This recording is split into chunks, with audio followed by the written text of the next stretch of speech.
Son birkaç gün ağır geçti sadece.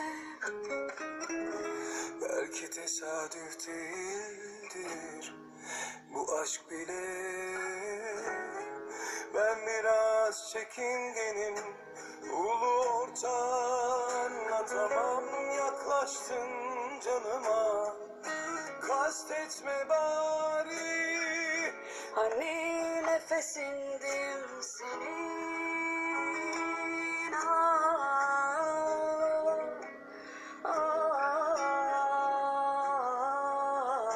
senin. Söz konusu aşk bu, farklı bir telaş bu.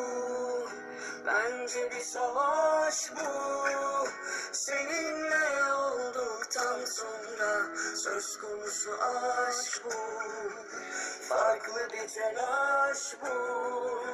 Bence bir savaş bu, seninle olduktan sonra.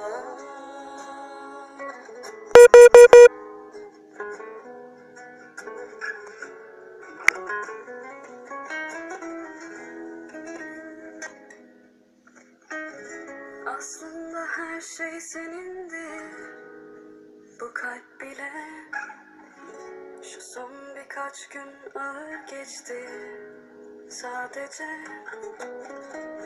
Belki tesadüf değildir bu aşk bile. Ben biraz çekingenim, ulu orta anlatamam. Yaklaştın canıma, kastetme bari. Hani nefesindim senin.